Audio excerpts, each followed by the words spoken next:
Halo pemirsa, apa kabar? Senang sekali saya Bella Fauzi bisa hadir kembali menjumpai Anda. Semua wanita tentu saja sudah sangat akrab dengan yang namanya perhiasan. Ini semua demi menambah rasa percaya diri mereka sekaligus menunjang penampilan. Bagaimana agar para wanita terlihat anggun dan elegan dengan perhiasan? Nah pemirsa, kita akan membahas lebih jauh dalam 30 Minutes with Mondial, perjalanan emosional karya perhiasan.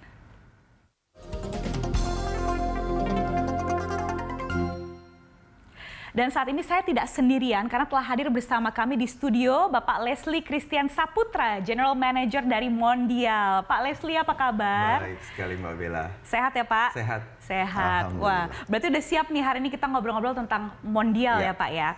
Nah, saya mau nanya lebih jauh nih tentang produk perhiasan ini. Sebenarnya kalau misalnya kita berbicara mengenai perhiasan, apa sih sebenarnya makna perhiasan bagi wanita itu sendiri Pak? Oke, bagi saya mungkin agak sedikit revisi sedikit, mungkin bukan tidak hanya untuk wanita karena kita tahu bahwa perhiasan itu juga sekarang banyak laki-laki yang sudah menggunakan. Mungkin sebagian besarnya memang tetap ada di wanita.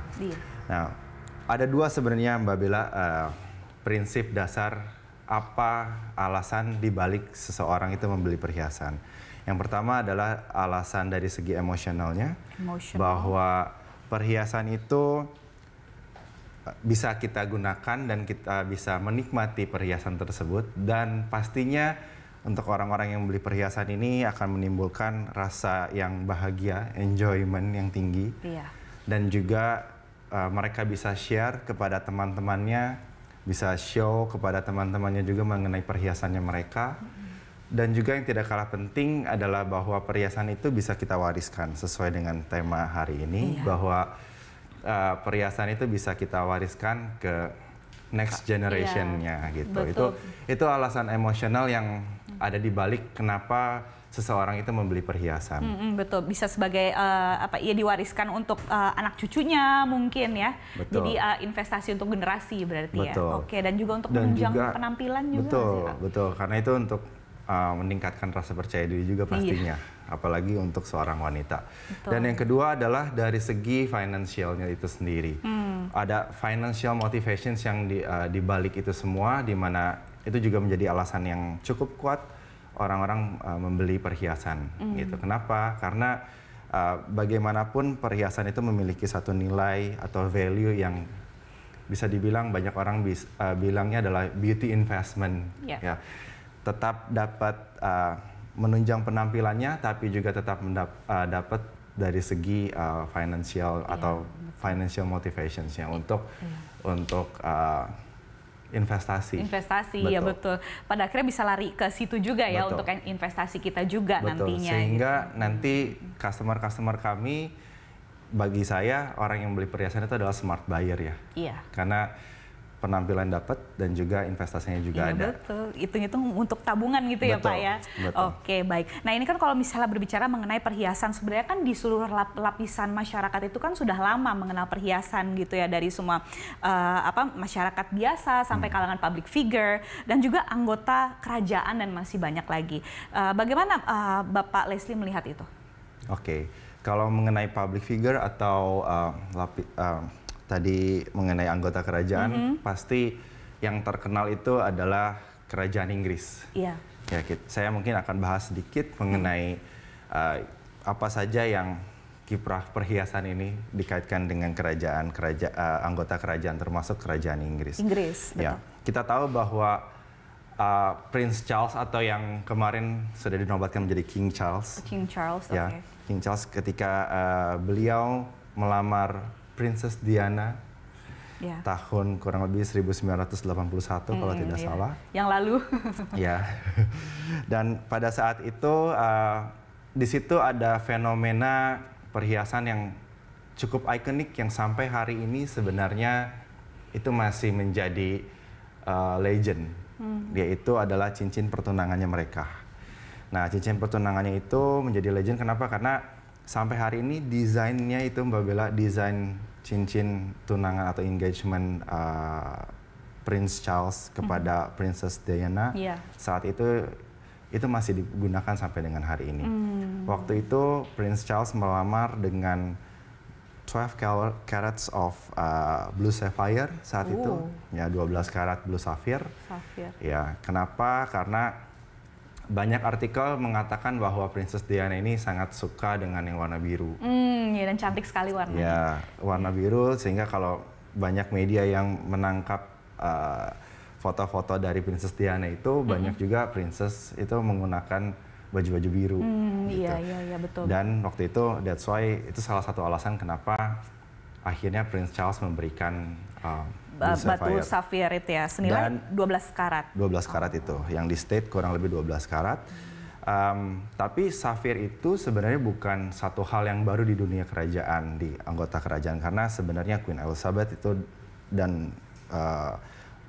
ibu dari Queen Elizabeth pun juga sudah sangat familiar dengan yang namanya blue sapphire. Batu sapphire. Ya, tapi alasan tadi yang tadi saya sampaikan kenapa diberikan blue sapphire, karena memang itu based on apa yang disukai oleh mendiang Princess Diana. Betul, betul. Baik, Dan sampai beliau meninggal, kemudian cincin itu masih ada dan diwariskan kepada putranya, Prince William and Harry.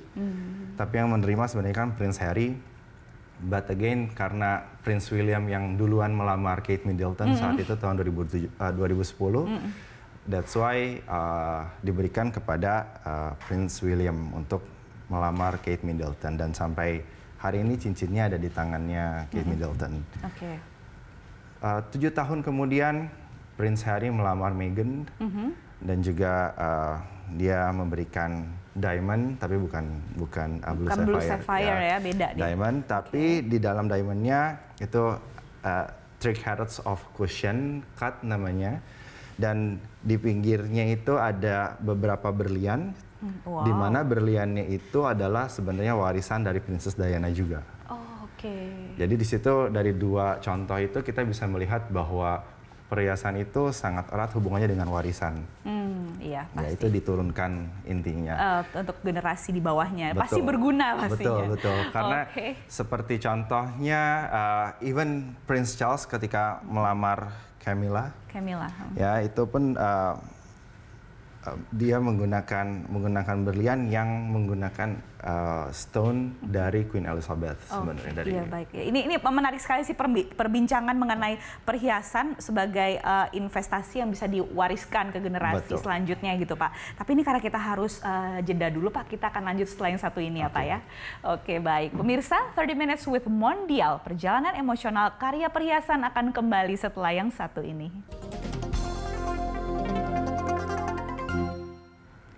Ya, pemirsa, kembali lagi bersama kami dalam 30 Minutes with Mondial, perjalanan emosional karya perhiasan. Dan masih bersama saya Bapak Leslie Christian Saputra, General Manager dari Mondial. Oke, Pak Leslie, saya mau tanya-tanya nih, kalau tadi kan kita sudah cerita tentang sejarah perhiasan sebagai investasi yang bisa diwariskan ke generasi selanjutnya gitu ya, berikutnya di keluarga kerajaan Inggris. Nah, sekarang saya mau nanya mengenai tren atau model perhiasan yang disukai oleh wanita kebanyakan pada umumnya, Pak.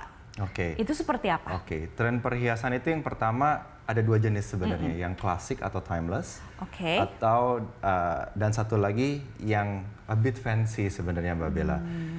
Jadi pada awal pertama kali perjalanan seorang customer itu membeli perhiasan, pasti mereka akan membeli dulu yang classic items. Karena timeless ya. Karena bisa digunakan di sepanjang masa. Tadi balik lagi ketika diwariskan, itu desainnya tidak lekang oleh waktu. Benar. Sehingga itu tidak jadi masalah dari segi desainnya nanti di kemudian hari. Tapi juga ternyata barang-barang klasik atau barang-barang timeless itu tidak cukup. Karena sudah punya banyak barang klasik, sehingga next step-nya adalah kita bisa menawarkan kepada customer kami sesuatu yang berbeda, gitu. Sesuatu yang a bit fancy, sehingga bisa disesuaikan dengan kebutuhan occasion, event atau apapun itu. Gitu. Jadi 2 tipe itu, klasik dan a bit fancy itu menurut aku yang cukup menjadi tren model perhiasan. Oke. Klasik dan juga fancy itu mungkin udah lebih banyak modifikasi gitu kali ya. Betul, dari segi desainnya. dari segi desain atau penggunaan materialnya, penggunaan gemstone-nya, itu pun kita bisa gunakan yang lebih fancy. Oke, ya baik-baik. Ya, jadi mungkin orang juga nggak bosen ya. Betul, Ada pilihan nih kalau betul, misalnya klasik betul. itu aja, fancy mungkin ada pilihan lain lah gitu ya.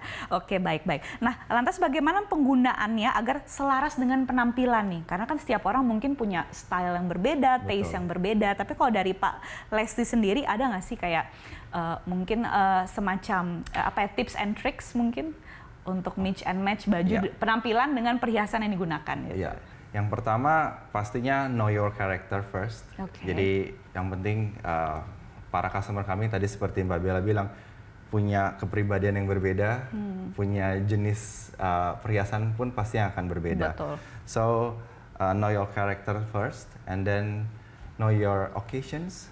Jadi perhiasan itu dibeli tujuannya untuk apa? Untuk digunakan sehari-hari kah? Apa untuk digunakan untuk suatu event?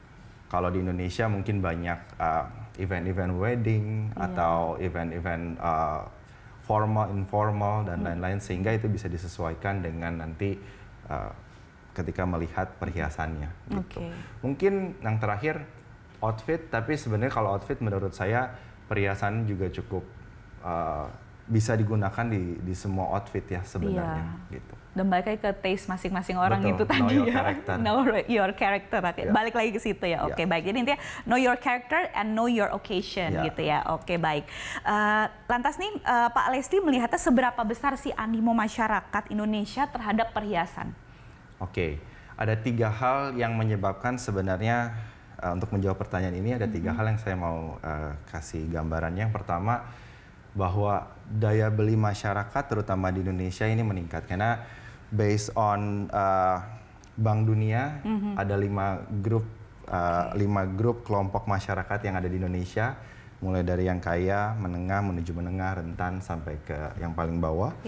Dan kabar baiknya di tahun 2020 sebelum pandemi, Indonesia ini berhasil merubah atau awalnya itu di kelompok yang miskin, tapi kemudian naik tingkat menjadi kelompok yang menengah. Itu sebelum pandemi. Betul. Itu satu signal yang baik, artinya daya beli masyarakatnya semakin tinggi. Sehingga nanti tadi akan menjawab pertanyaan seberapa besar animo masyarakat di Indonesia terhadap perhiasan. Yang kedua, bertambah luasnya atau bertambah banyaknya momen-momen yang dirayakan oleh perhiasan. Kalau zaman dulu mungkin seseorang merayakan momennya dengan perhiasan hanya 2 setahu saya. It's all about bridal, it's all about engagement or wedding. Iya, betul. Kalau zaman dulu orang kasih perhiasan hanya 2 momen tersebut. Tapi kalau sekarang itu banyak momen-momen lain yang bisa dirayakan oleh perhiasan. Contohnya birthday, ulang tahun. Ya, jadi kalau zaman sekarang kayaknya orang kasih perhiasan pada saat ulang tahun bukan suatu hal yang aneh. Kemudian yang kedua, graduation, lahiran kalau di Indonesia, terus wedding anniversary, bahkan self reward. Ya. Untuk sekedar posting di sosial media mungkin bisa juga. Betul. Dan bisa dilihat bahwa sekarang komposisi antara wanita dengan pria di suatu perusahaan itu sudah sama jumlahnya. Ya kan, artinya banyak juga wanita sekarang yang sudah bekerja, termasuk Mbak Bella. Iya, betul. Karena di era modern ya. Jadi mereka juga bisa membeli perhiasannya tanpa harus menunggu dari pasangannya. Betul sekali, sudah berdaya gitu ya. Betul. Dan banyak sih momen yang memang bisa kita manfaatkan dengan melibatkan perhiasan untuk menunjang penampilan kita gitu ya. Tidak hanya untuk bridal dan juga engagement saja. Sehingga animo masyarakat terhadap perhiasan pun semakin meningkat. Iya, betul. Iya sih, benar. Saya juga merasakan sekali itu. Oke, sebenarnya ini saya masih banyak pertanyaan Pak Leslie, tapi kita akan lanjut setelah yang satu ini, nggak apa-apa ya. Kita harus rehat dulu, kita akan lanjut lagi. Oke, baik pemirsa, jangan kemana-mana. Kami akan kembali sesaat lagi.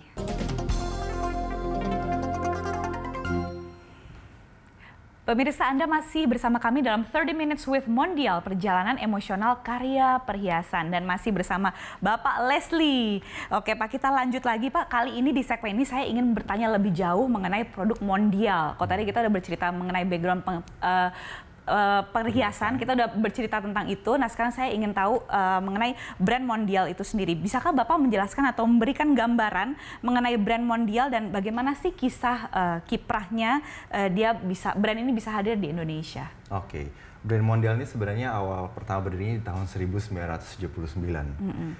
Tepatnya September kemarin kami merayakan ulang tahun atau anniversary kami yang ke-43 tahun. Oke. Dan brand Mondial ini di bawah naungan PT Sentral Mega Kencana, jewelry leader yang ada di Southeast Asia. Dan kami sudah banyak milestone yang kami lakukan adalah kami sudah bisa berkolaborasi dengan nama-nama besar yang ada di dunia, contohnya De Beers. Kami sudah bisa berkolaborasi dengan De Beers, di mana itu adalah nama besar di dunia perhiasan, di dunia gemstone, di dunia diamond yang memang sudah semua orang sudah kenal itu. Oke. Dan Mondial ini hadir untuk para customer kami yang memang ingin tampil berbeda sebenarnya Mbak Bella. Oke. Ya, tadi yang saya bilang di awal bahwa perhiasan itu hadir ada tren yang untuk klasik, untuk timeless, dan juga ada yang a bit fancy. Dan Mondial ini adalah hadir untuk yang kedua tadi. Ya, untuk para wanita atau para customer kami yang ingin tampil berbeda karena mereka merasa bahwa mereka sudah memiliki banyak koleksi klasik atau timeless collection gitu. Jadi Mondial hadir di situ. Oke, baik. Untuk kelebihan Mondial sendiri yang menjadikannya berbeda dengan brand lainnya apa, Pak? Salah satunya adalah desain produk, karena kami memiliki desain produk yang berbeda. Juga kami menggunakan material yang berbeda juga. Contoh adalah kalau Mbak Bella tahu mungkin berlian, begitu saya ngomong berlian, yang ada di benak dari para majority customer kami adalah berlian itu bulat. Iya. Ya. Tapi nyatanya tidak. Berlian itu banyak berlian yang shape-nya secara bentuknya itu tidak hanya bulat. Macam-macam jadi ya? Betul, we call it fancy shape. Fancy shape, Ya. jadi dimodifikasi gitu ya? Jadi ada shape-nya itu banyak, ada pear shape, seperti tetesan air mata, kemudian ada heart shape, itu solitaire semua. Kemudian cushion, ada oval, ada marquise, ada banyak sebenarnya shape-shape, tidak hanya bulat. Jadi kami menggunakan di Mondial tidak hanya round brilliant cut, tapi juga menggunakan material atau berlian yang di luar dari bulat. Oke, ya. Seperti itu tadi bentuk-bentuk yang sudah dijabarkan ya. Jadi banyak sekali pilihannya, customer nggak akan bosan tuh kayaknya. Betul, even the color. Warnanya pun tidak hanya colorless atau tidak berwarna, karena berlian pasti major itu orang taunya tidak berwarna berlian itu. Tapi juga ada berlian yang memang ada warnanya, ada fancy yellow, ada fancy pink, dan lain-lain gitu. Dan di kami menyediakan itu. Jadi itulah sebenarnya salah beberapa tadi yang menjadikan Mondial itu berbeda dengan brand lain-lain. Oke, baik. Nah ini dari pengalaman Bapak selama ini ya di bergabung dengan Mondial, biasanya tuh customer kalau misalnya membeli produk-produk di brand Mondial sendiri, motivasi mereka tuh untuk apa sih? Ketika membeli perhiasan. Oke, yang pertama motivasi yang paling clear adalah love dengan diamond itu hubungannya sangat erat sekali. Di mana ada berlian, di situ ada kebahagiaan atau ada cinta. Ya, jadi itu adalah perayaan cinta sebenarnya berlian itu. That's why motivasinya pasti adalah untuk memberikan sebuah kebahagiaan kepada orang lain atau untuk dirinya, even untuk dirinya sendiri.